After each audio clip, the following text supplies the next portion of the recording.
하나님 아버지 감사합니다. 이 시간 저희들 하나님의 말씀을 듣기를 원합니다. 성령 하나님, 이 시간 꼭 하나님께서 우리의 마음에 빛을 비춰주시어서 이 말씀이 믿어지는 복이 있게 해주시옵소서 간절히 부탁드리옵고 우리 주 예수 그리스도 이름으로 기도드립니다. 요새 코로나 환자들이 많이 또 늘고 있는 것 같아요. 여러분들 조심하시고 또 걸리신 분들을 위해서 기도해 주실 때 후유증 없도록 기도해 주시고 또 이왕이면 걸리지 않는 것이 더 좋고요. 걸리지 마시고 은혜 달라고 기도했으면 좋겠습니다. 자, 오늘 말씀에 이사야 선지자가 소개되고 있어요. 이사야 선지자는 지금으로부터 약 2800여 년 전에 활동했던 하나님의 선지자입니다. 이사야 선지자는 약 60여 년 동안 선지자 사역을 잘 감당했던 종인데요. 특별히 이사야 선지자가 활동했던 그 시기는 남쪽 유다가 이렇게 국력이 쇠퇴해가는 그런 지점에 있었던 선지자입니다. 물론 그때에도 북쪽 신흥국가 아수르에 의해서 압박받았습니다. 그 압박에 의해서 북쪽 이스라엘은 멸망을 하고요. 그 남쪽 이스라엘, 남쪽 유다는 하나님의 은혜로 견디게 되었습니다.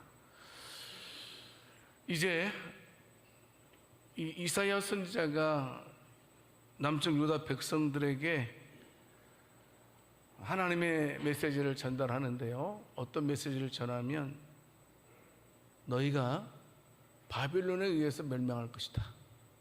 그러니까 안 좋은 메시지죠. 너희가 바로 바빌론에 수많은 사람들이 포로로 붙잡혀 가게 될 것이다 하는 그런 예언을 하게 됩니다. 여러분, 그 왜 유다 왕국이 멸망하게 되었습니까? 그 원인이 무엇이라고 생각됩니까? 다른 이유 아니었어요. 왕과 백성들이 참으로 하나님을 배반하고 하나님께서 가장 싫어하는 온갖 우상들을 많이 섬겼기 때문에 하나님께서 심판하시게 된 것입니다. 자, 그런데요, 이사야 선지자가 예언을 할 때에 너희는 반드시 망하리라 라고만 예언하지 않았다는 게 큰 특징입니다.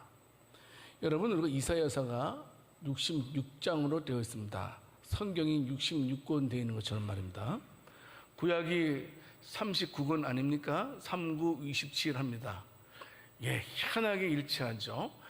이 39장까지는 말한 대로 너희가 멸망한다, 심판을 받게 된다라는 예언이 기록되어져 있고, 이제 40장에서 66장까지는 하나님의 놀라운 구원에 대해서 말씀을 하고 있습니다. 바로 이사야 선지자는 멸망만 선언하지 않았다는 겁니다. 이제 유다 나라가 회복되고 번영을 하게 될 것이다 라고 예언을 하게 됩니다. 성도 여러분, 하나님은 하나님의 선민 유다가 범죄했을 때 징계하셨습니다.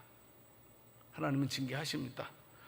여러분, 그런데 하나님께서 징계하실 때에 꼭 징계만 하시는 것이 아니고 자비, 긍휼로도 함께 하시는 것을 우리가 말씀을 통해서 보게 됩니다. 미운 놈 그냥 없어져라, 멸망해 버려라 라고 그렇게 선언하지 않고 깨닫지 못하는 이스라엘 백성들에게 계속해서 하나님의 사자들을 보내서 주께로 돌아와야 된다라고 설교를 했던 것입니다. 자, 이제 이스라엘 백성들은 포로로 붙잡혀 가져 있습니다. 모진 고통 속에 있는 상황 속인데요, 이제 이사야 선지자가 포로로 붙잡혀간 이스라엘 백성들을 향해서 하나님께서 너희들을 고국으로 돌아오게 하실 것이다, 하나님만 바라봐라, 이런 메시지를 전하게 됩니다. 그 말을 들은 포로로 붙잡혀간 이스라엘 백성들이 얼마나 큰 위로를 받았겠습니까? 참 감사한 일이지요. 자, 그렇습니다.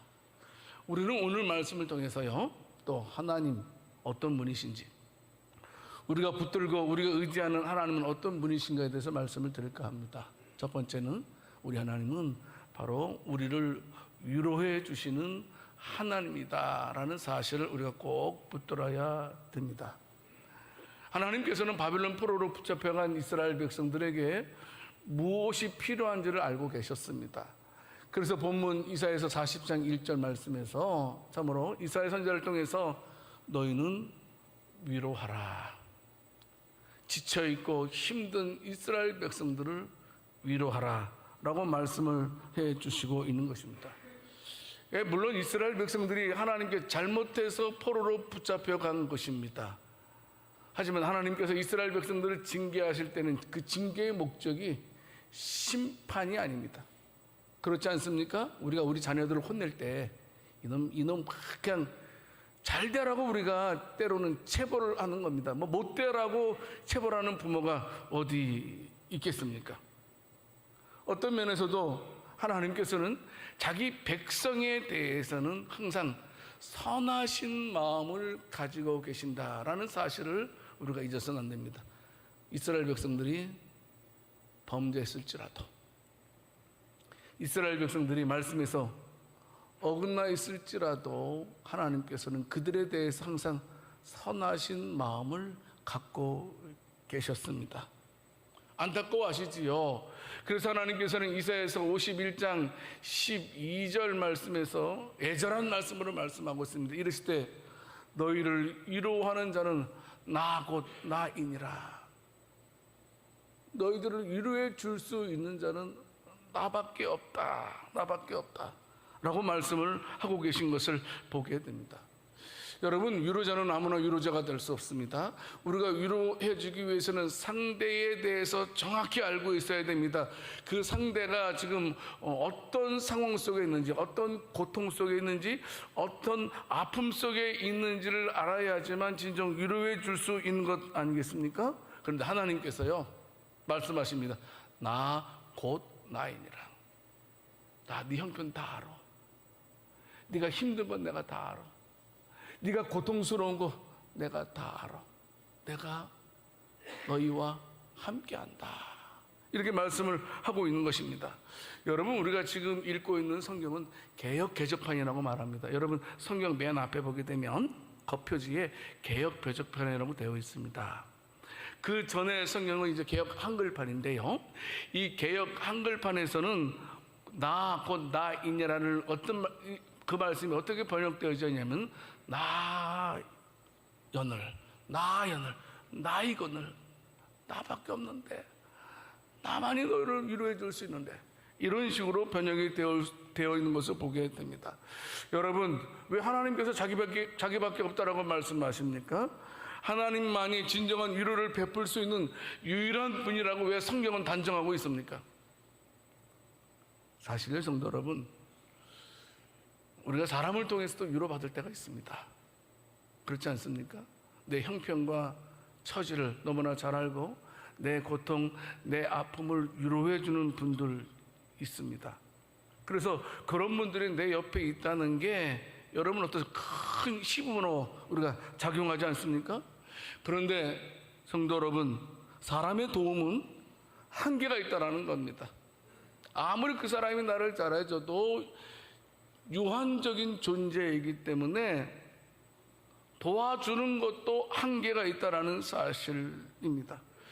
우리가 공감은 할 수 있겠습니다만 그 내면의 깊은 심령까지는 우리가 이해하지 못한다는 사실입니다. 사실 그렇지 않습니까? 어떤 분이 아파요. 근데 어떤 분이 아픈 거에 대해서 대신 아파줄 수 없잖아요.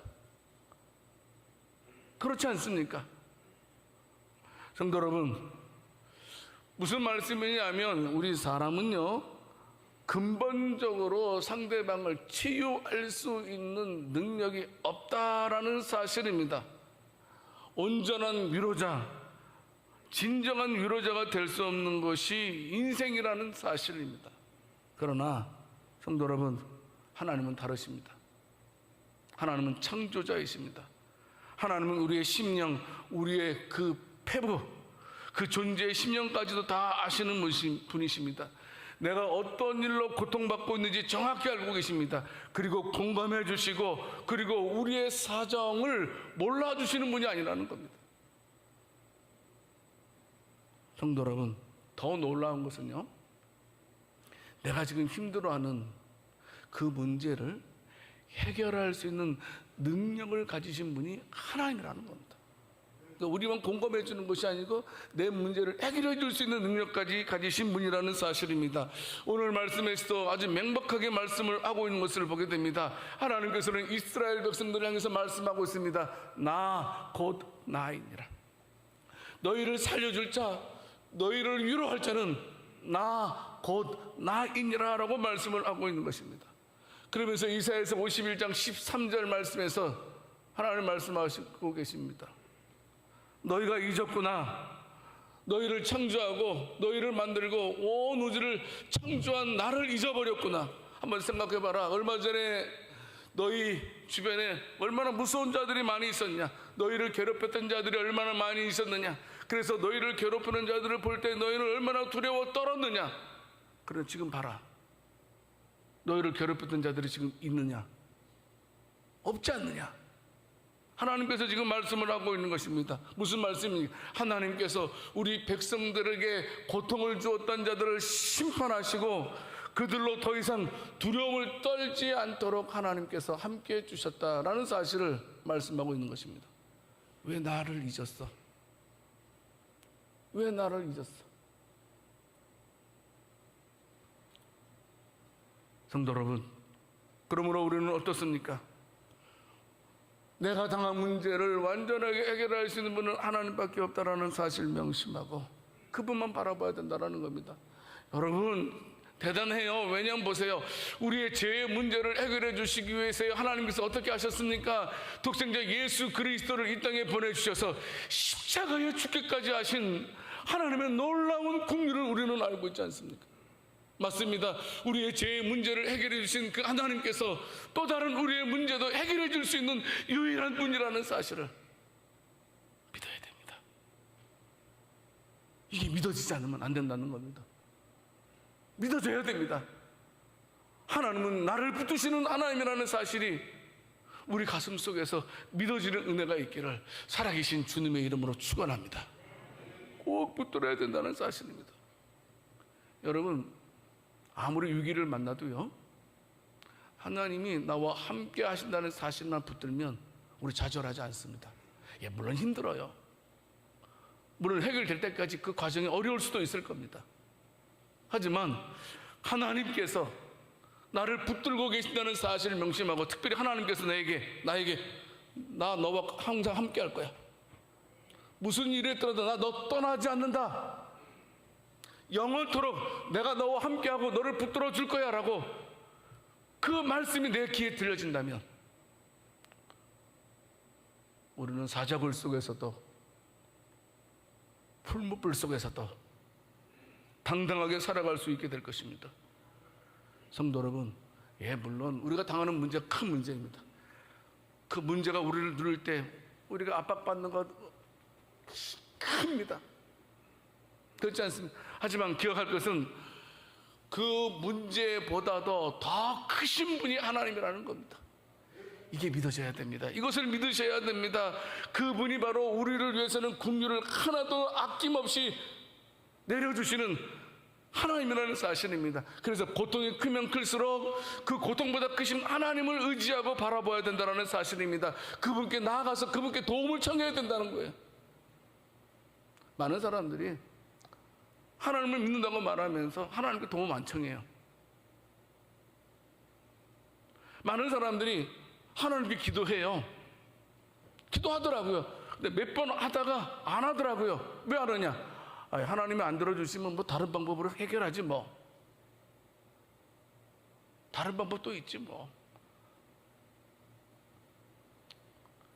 성도 여러분, 사도 바울이요, 그 생애를 보게 되면 얼마나 위대한 분입니까? 복음을 위해서 애썼던 자입니다. 근데 그가 당한 아픔과 상처는요, 말로 다 할 수가 없었어요. 얼마나 고통스러웠는지 몰라요. 그런데 놀라운 것은 바울이 고린도후서 1장 3절 5절에서 뭐라고 말씀하고 있냐 하면, 내가 엄청난 고난과 고통을 당했지만 하나님께서 나를 이길 수 있도록 나를 위로해 주셨다. 하나님이 나를 위로해 주셨기 때문에 내가 이 엄청난 고통과 아픔을 이겨낼 수 있었다라고 말씀하고 있는 것입니다. 찬송하리로다. 그는 우리 주 예수 그리스도의 하나님이시요 자비의 아버지시요 모든 위로의 하나님이시며. 4절 말씀 중요합니다. 같이 한번 또박또박 읽어보겠습니다. 우리의 모든 환난 중에서 우리를 위로하사 우리로 하여금 하나님께 받는 위로로서 모든 환난 중에 있는 자들 등이 위로하게 하시는 이시로다. 아멘. 모든 환난에서 우리를 위로해 주셨다. 하나님께서 힘 주셨다. 이겨낼 수 있었다 라고 말씀을 하고 있는 것입니다. 하나님의 은혜가 너무나 넉넉하고 풍성해서 내가 모든 환난을 너끈히 이길 수 있었다라고 고백하고 있는 것입니다. 얼마나 놀라운 간증입니까? 성도 여러분, 하나님의 은혜가 저와 여러분들에게 충만하기를 소망합니다. 내 마음속에 하나님의 위로를 사모하는 자들이 되어야 됩니다. 여러분, 내가 하나님의 위로를 받아야지만 다른 사람을 위로할 수 있어요. 여러분, 우리는 서로 위로하는 자들이 되어야 됩니다. 근데 내가 하나님으로부터 위로를 받아야지만 다른 사람을 위로할 수 있어요. 간혹 아프신 분들을 제가 기도할 때가 있습니다. 어떤 분은 중한 병에 걸려서, 아주 중한 병에 걸려서 힘들게 저한테 와서 기도받는 분들도 계십니다. 그럼 제가 하는 말이 있어요. 그래요, 잘 이겨냅시다. 잘 견뎌냅시다. 하나님이 도와주셔야 되니까 하나님 바라보고 하나님 의지합시다. 그리고 이렇게 기도하라고. 당신이 이 병 고침받고 나서 당신과 똑같은 병을 앓고 있는 사람에게 힘이 되어 주십시오. 위로해 주십시오. 내가 이 똑같은 병을 앓았는데 하나님께서 나를 고쳐주셨습니다. 그러니까 당신도 하나님을 의지하십시오. 하나님을 의지할 때만이 당신 병도 나을 수 있습니다. 힘내세요. 힘내야 됩니다라고 위로해 줘야 됩니다라고 제가 똑같이 이야기를 합니다.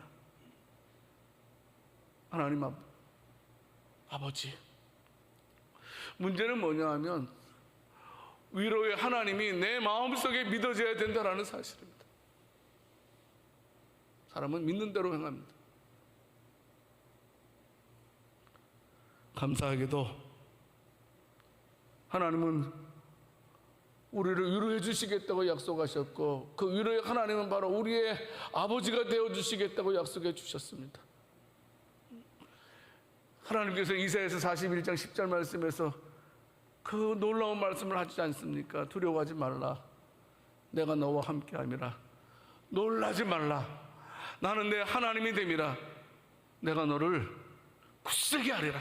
참으로 너를 도와주리라. 참으로 나의 의로운 오른손으로 너를 붙들리라.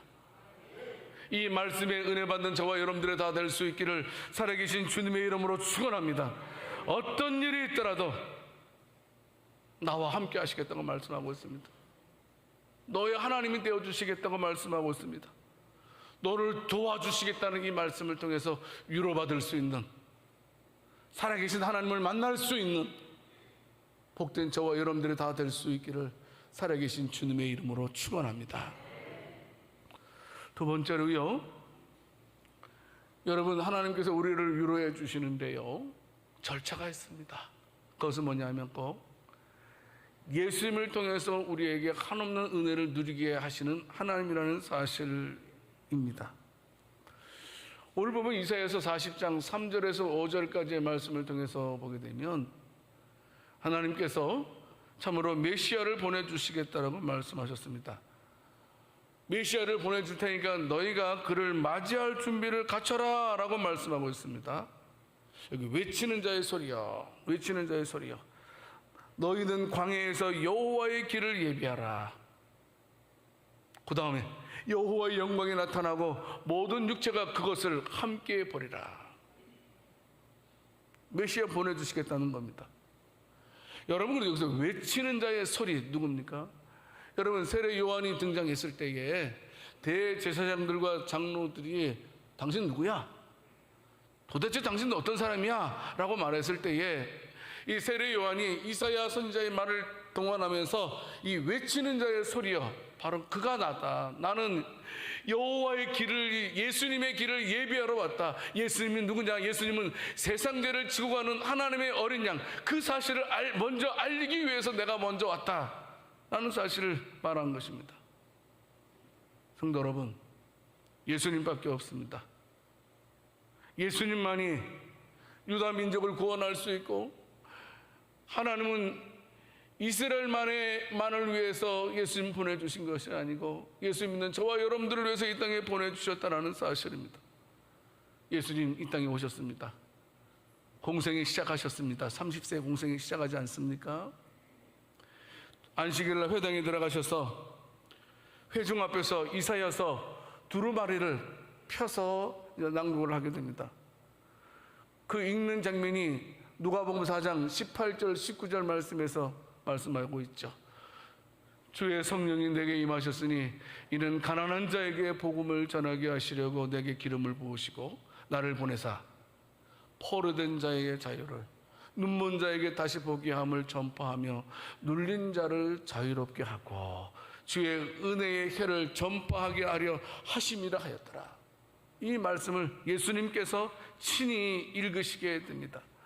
그 말씀을 들은 이제 많은 사람들이 예수님께 주목해서 이제 예수님을 바라보게 됩니다. 그때 예수님께서 누가복음 4장 21절 말씀에서 말씀하시지요. 이 글이 오늘 너희 귀에 응하였느니라. 무슨 말씀입니까? 예수님께서 오셔서 포로된 자에게 자유를, 눈먼 자에게 다시 보게 하고 눌린 자를 자유롭게 하기 위해서 왔는데 내가 이것을 이루었도다 라고 말씀하고 계시고 있는 것입니다. 성도 여러분, 마귀의 권속 속에 있었습니다. 대부분의 사람들이.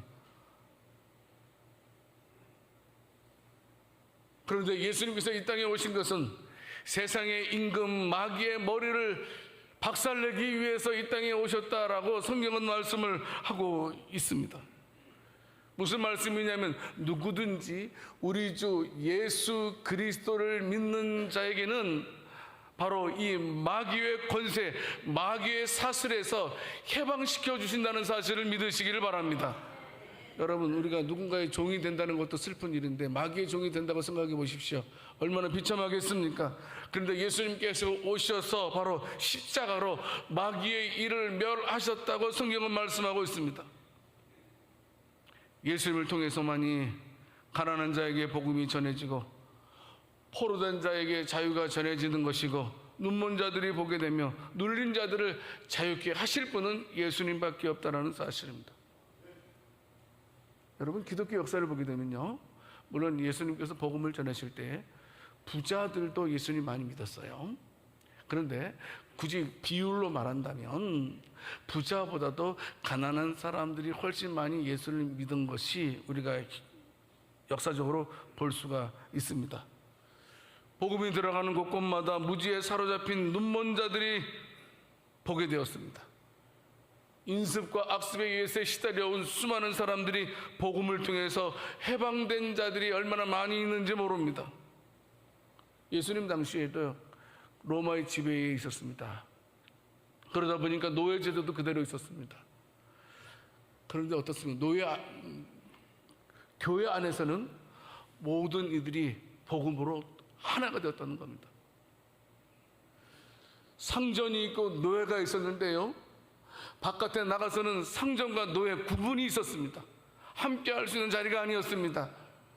그런데 예수님께서 오심으로 말미암아 주인과 노예가 평등하게 되었고, 대래 여러분 노예가 장로가 되었고 노예들이 감독이 된 것을 우리는 성경의 역사를 통해서 볼 수가 있습니다. 성도 여러분, 어찌 그보다 큰 위로가 어디 있겠습니까? 하나님께서 우리의 아버지가 되어 주셨다니요. 죄 가운데 있는 우리를 해방시켜 주셔서 하나님의 자녀 되게 하시고 구원의 반열에 서게 하신 그 놀라운 사랑, 우리가 어찌 잊을 수 있겠습니까? 그런데 그것이 예수님을 통해서만이 가능하다는 사실입니다. 누가복음 16장에 보게 되면 나사로의 비유의 이야기가 기록되어져 있습니다. 거기에 기록된 부자는 어떻습니까? 매일 잔치했습니다. 매일 자색 옷을 입고요. 그렇지 않습니까? 반면에 거지 나사로는 어땠습니까? 온몸이 헐었습니다. 그래서 부자의 대문 옆에 서서 부자의 집에서 나오는 음식 찌꺼기를 받아먹는 그런 신세였습니다. 심지어 개들이 나와서 나사로의 헌대를 핥았다라고 성경은 말하고 있습니다. 세월이 지났습니다. 부자도 죽고 거지 나사로도 죽었습니다. 여러분, 그런데 누가복음 16장 22절 23절 말씀을 통해서 보게 되면 그들이 어떻게 되었습니까? 이에 그 거지가 죽어 천사들에게 받들려 아브라함의 품에 들어가고 부자도 장사되매 그가 음부에서 고통 중에 있었다라고 말씀하고 있습니다. 거지 나사로는 아브라함의 품에 안겨 있었지만 하나님을 알지 못하고 예수님을 알지 못했던 그 부자는 바로 이 고통 중에 있었다라고 말씀을 하고 있는 것입니다. 성도 여러분, 그때의 부자가 누가복음 16장 24절 말씀에서 큰 소리로 외칩니다. 여기서 불러 이르되라는 말은 큰 소리로 외쳤다는 단어입니다.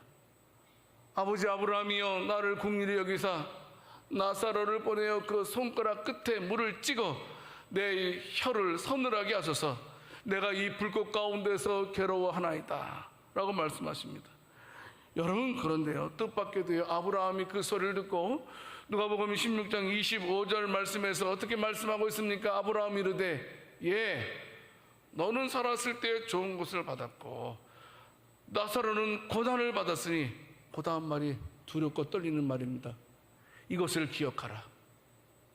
이제 그는 여기서 위로를 받되 너는 괴로움을 받느니라.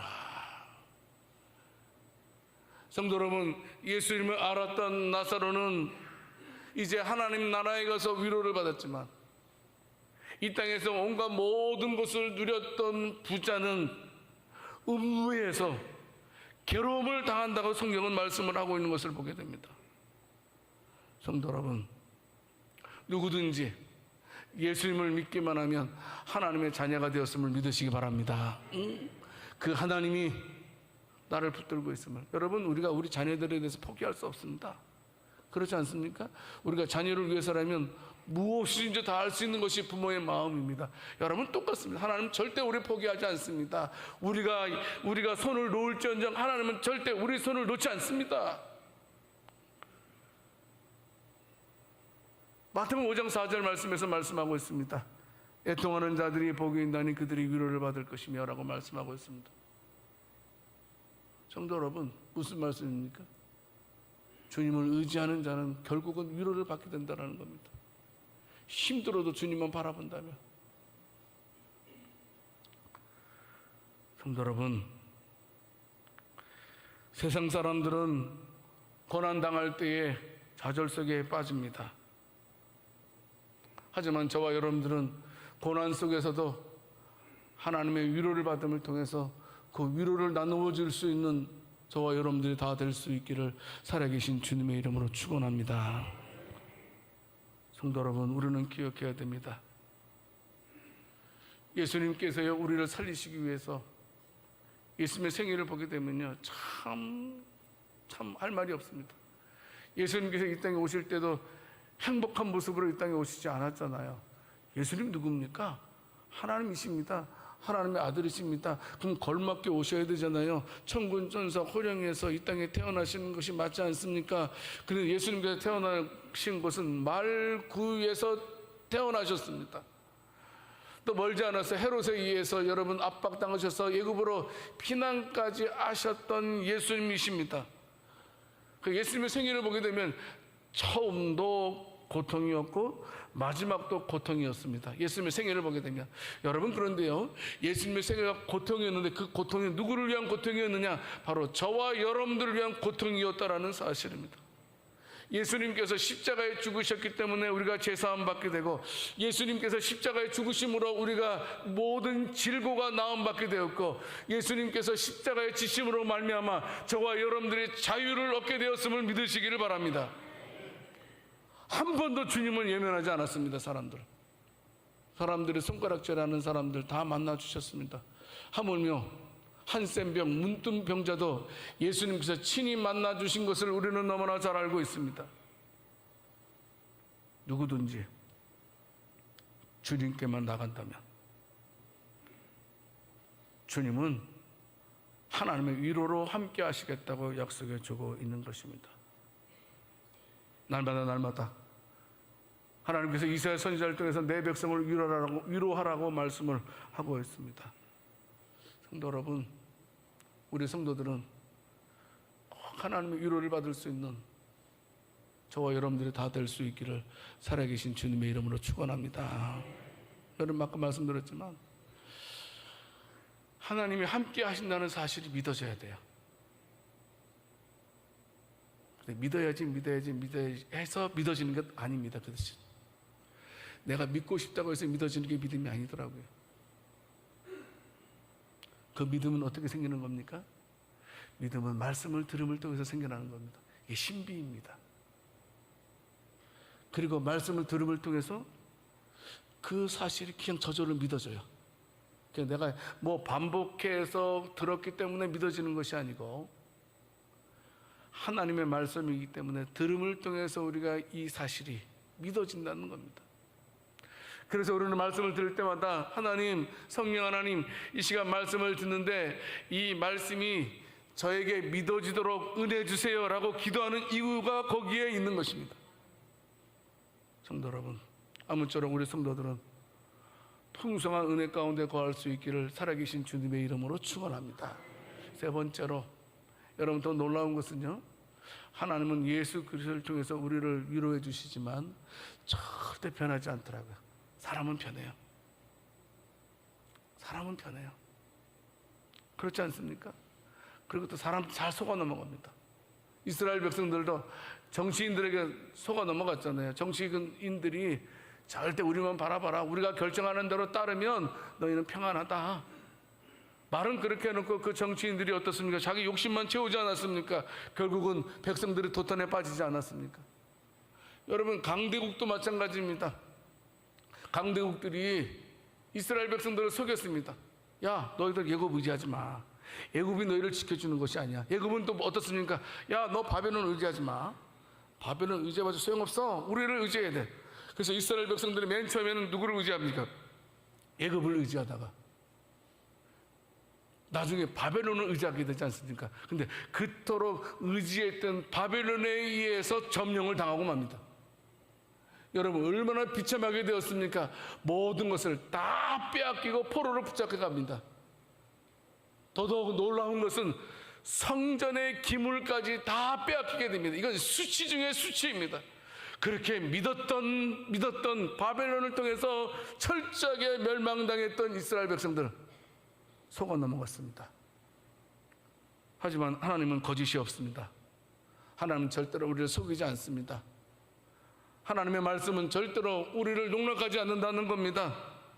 이 사실을 붙들어야 됩니다. 하나님의 약속의 말씀은 반드시 시행되는 줄을 믿으시기를 바랍니다. 이사야서 40장 7절 8절 말씀에서 말씀하고 있습니다. 푸른 마르고 꽃이 시듬은 여호와의 기운이 그 위에 붐이라. 이 백성은 실로 풀이로다. 8절 말씀 보세요. 푸른 마르고 꽃은 시드나 우리 하나님의 말씀은 영원히 서리라 하라. 여러분, 인생은 풀과 같은 것이 인생입니다.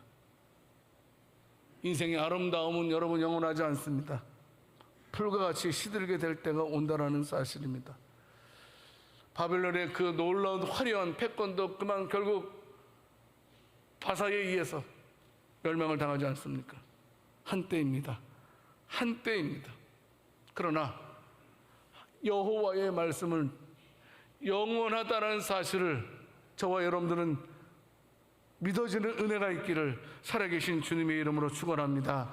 하나님의 말씀은 반드시 성취되는 줄을 믿으시기 바랍니다. 그리할 때 내 마음속에 평강이 넘치는 겁니다. 그렇지 않습니까? 하나님이 함께 하신다는 사실이 믿어질 때 걱정이 없잖아요. 하나님이 내 발걸음을 인도해 주시겠다라고 말할 때 하나님은 나에게 항상 선한 길을 인도하시는 분이야 라고 말한다. 그것을 믿는다면 어떻습니까? 염려 없어요. 어느 분이 상담 왔어요. 목사님 어찌 하면 좋을까요? 아들이 지금 이렇고 저렇고 이런데 어떻게 하면 좋을까요? 그래? 집사님 그럼 이렇게 하세요. 우리 하나님 선하신 거 믿잖아요. 예, 믿습니다. 그래, 우리가 하나님 선하신 믿으니까 아들의 문제가 결정되는 대로, 자기가 결정하는 것이 아니고 외부 기관에서 결정하는 거니까 그 외부 기관에서 결정하는 대로 하나님께서 합력하여 선을 이루심을 믿고 하나님께서 좋은 뜻으로 역사해 주실 것을 믿읍시다. 그러니까 아멘 했습니다. 여러분 그렇습니다. 저와 여러분들이 하나님 말씀이 그대로 실현되는 줄을 명심하고 날마다 그 말씀대로 살아가고 하나님의 말씀을 신뢰할 때 하나님께서 우리에게 선물로 평강을 주시는 줄을 믿으시길 바랍니다. 이런 경험이 있어야 됩니다. 과연 하나님의 말씀을 살아있구나. 이런 은혜가 있어야 된다는 사실입니다. 우리가 생각할 때는 불가능한 일이라고 생각되는 일도 많이 있더라고요, 보니까. 그런데요, 거기서 멈춰서서는 안 돼요. 우리가 생각할 때는 불가능한 일이지만 하나님께서는 그 불가능한 일도 돌려놓는 능력 있는 분이심을 믿으시기 바랍니다. 하나님 믿고 하나님 의지하고 나가야 된다는 겁니다. 이제 우리는 모든 것이 다 끝났다 라고 이렇게 체념해서는 안 된다는 사실입니다. 왜냐하면 하나님은 능히 뒤집을 수 있는 권세와 능력이 있으시기 때문입니다. 하나님의 말씀은 모호하다 그랬습니다. 1.1획도 오류가 없다 그랬습니다. 하나님의 말씀은 반드시 설이라고 말씀하고 있습니다. 말씀을 붙드세요. 제발. 우리는 뭘 붙들고 있습니까 지금? 우리가 믿을 것은 하나님의 말씀을 믿는 겁니다. 하나님의 말씀을 붙드는 겁니다. 우리가 믿는다고 말하면서 교회는 수십 년 동안 나와도 하나님의 말씀을 붙들지 않고 자기 신념대로 살아간다면 어찌 그 사람을 가리켜서 그리스도인이라고 말할 수 있겠습니까? 그리스도인은 누가 그리스도인이냐? 하나님의 말씀을 붙드는 자, 하나님의 말씀을 신뢰하는 자, 하나님 말씀대로 살아가는 자가 바로 그리스도인이라는 사실입니다.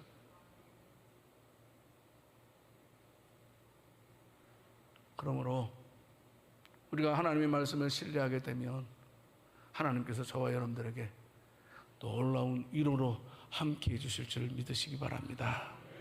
말씀을 맺겠습니다. 하나님은 창조자이십니다. 하나님을 잊지 마십시오. 하나님께 나아가십시오. 하나님께 붙으세요. 하나님 붙으세요. 특별히 말씀 전적으로 신뢰하고 말씀대로 살아갈 때 우리 마음속에 하나님께서 확신을 주세요. 내가 믿는 신념이 아니고 우리에게 확신을 주세요. 그 확신을 통해서 마음껏 하나님의 위로를 많이 받을 수 있는 저와 여러분들이 다 될 수 있기를 살아계신 주님의 이름으로 축원합니다. 하나님 아버지, 저희들에게 믿어지는 복이 있게 해주신 것 감사합니다. 예배 시간에 하나님의 말씀을 들을 때마다 그 말씀이 믿어지는 복이 우리들에게 넘치게 해주신 것 진심으로 감사드립니다. 믿어지는 그 말씀 붙들고 승리하는 우리들 되게 해 주시옵소서. 우리 주 예수 그리스도 이름으로 기도드립니다. 아멘.